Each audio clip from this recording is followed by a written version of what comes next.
It's 7 o'clock. Let's do this. So I wore a special shirt for you today.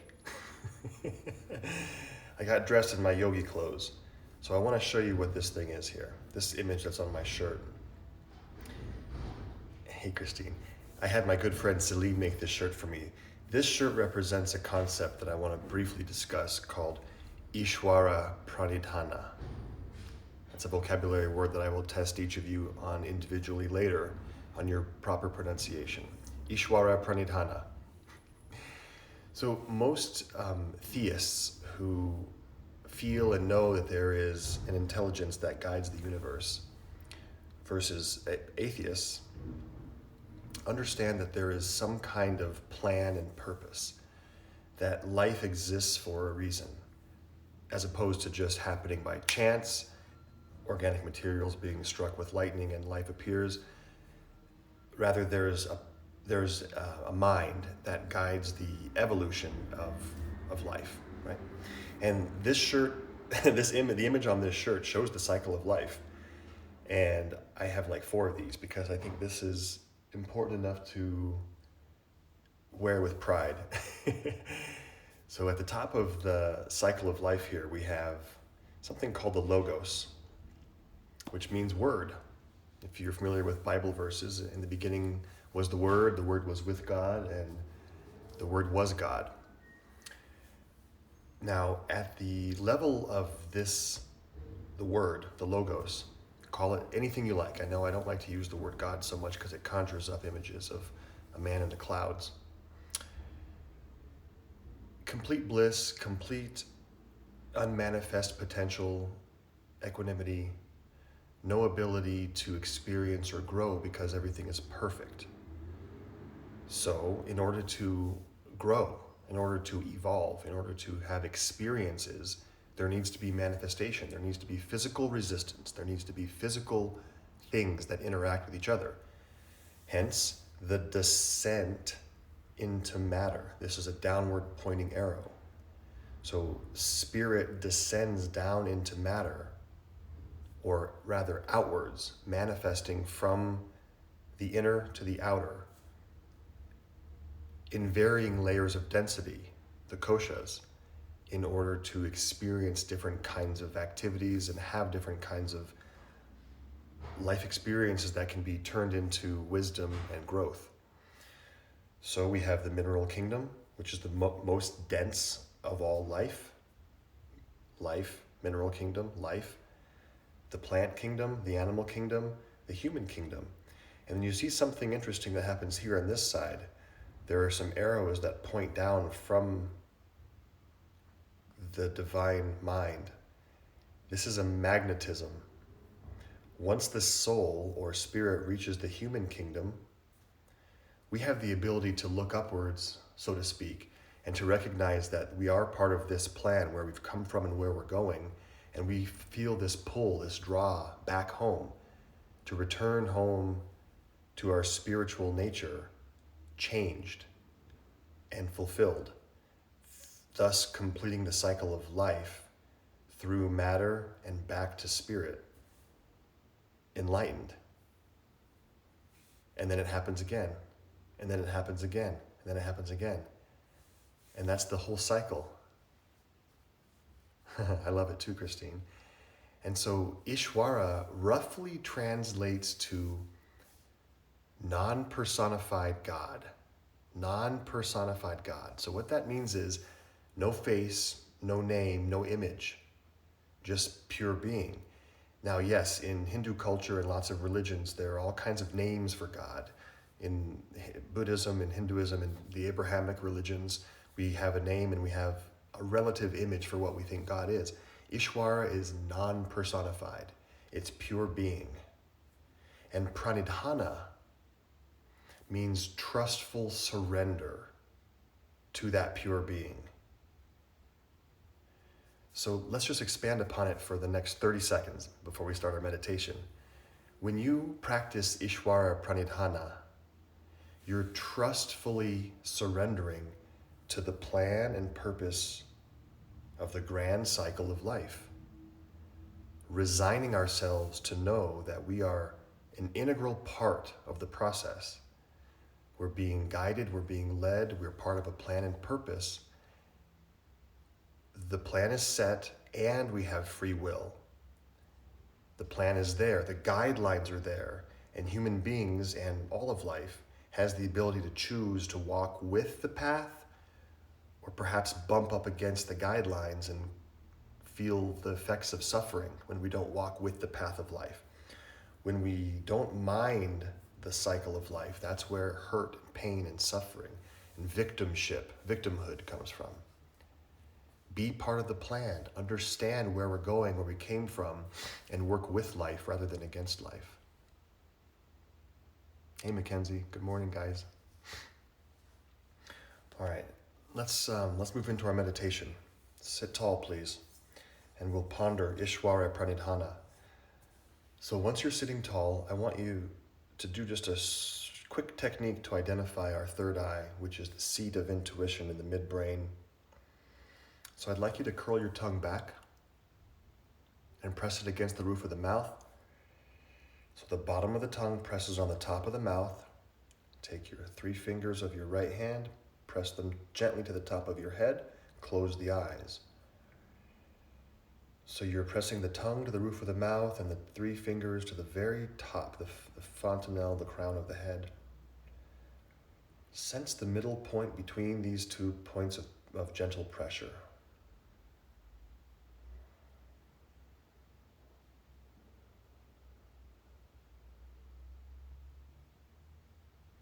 This is roughly the area of the pineal gland and the pituitary body and the Agnya or Ajna chakra.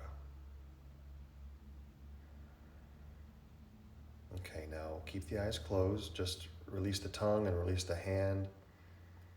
With the eyes closed, take your peace fingers of the right hand, your index and middle finger, and just gently touch them to the point between your eyebrows, the skin on your forehead. And just be aware of that space.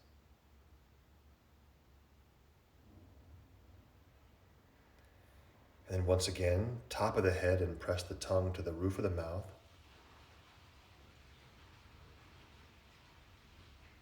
And sense the third eye seat of the chakra again. Okay, release your hand to your knee. Eyes stay closed and begin to breathe deeply, please.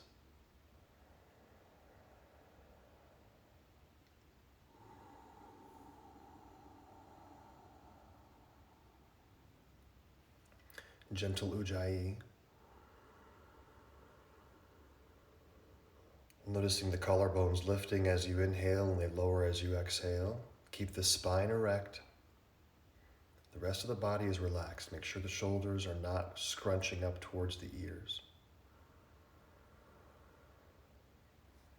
I'd like you to count backwards on your breath. Let's take a big inhale together. Slowly breathe in.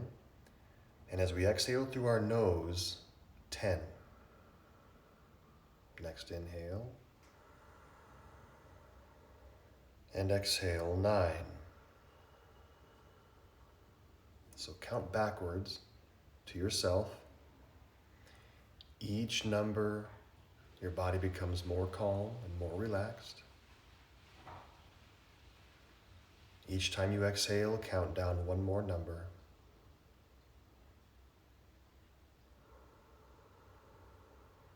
Becoming increasingly calm as you go.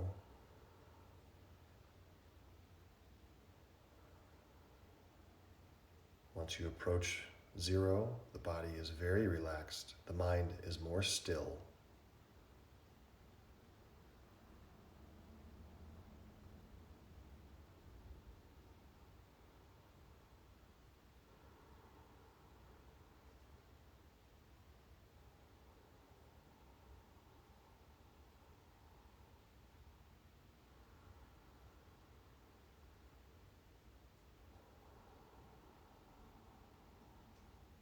The breath is smooth and even. Once you reach 0, just be still.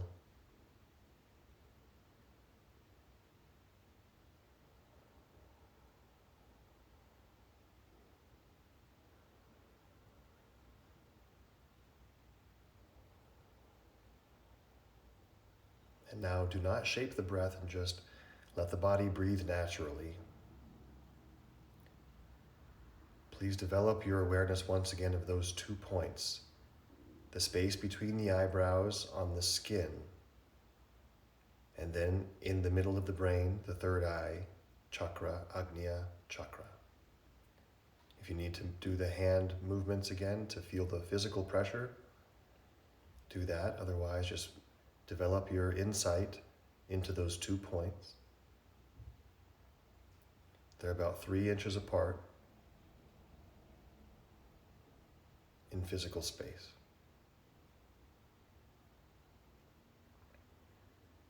And now we're going to link the movement of our awareness with the natural breath.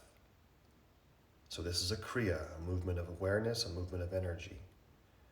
So when the body inhales naturally, just move your focal point of your mind from the skin between the eyebrows into the midbrain. Then as your body exhales, from the midbrain back to the surface of the forehead between the eyebrows.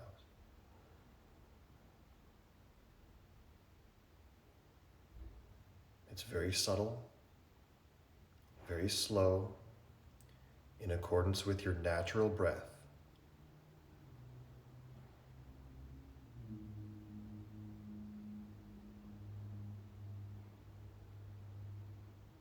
Inhale moves awareness in, exhale moves awareness out.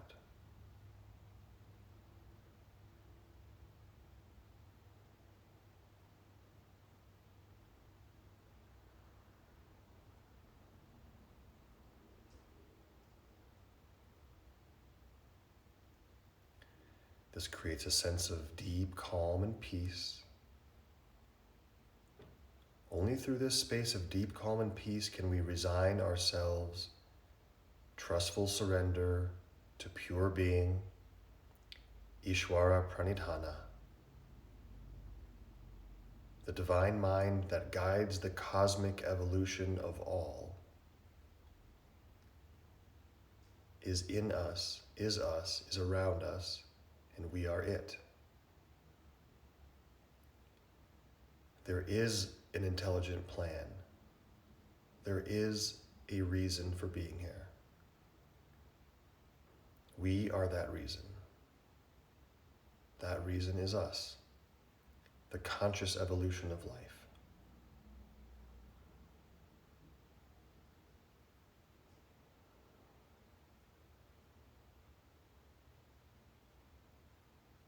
Continue this movement of awareness from between the eyebrows to the midbrain and then back again.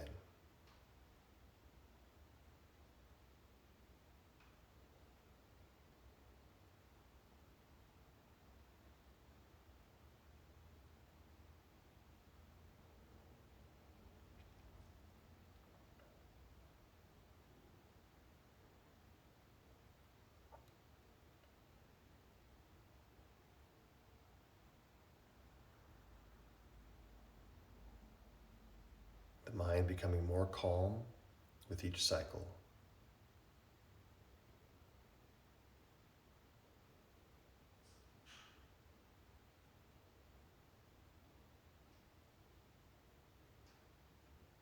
And now release the technique and please be still.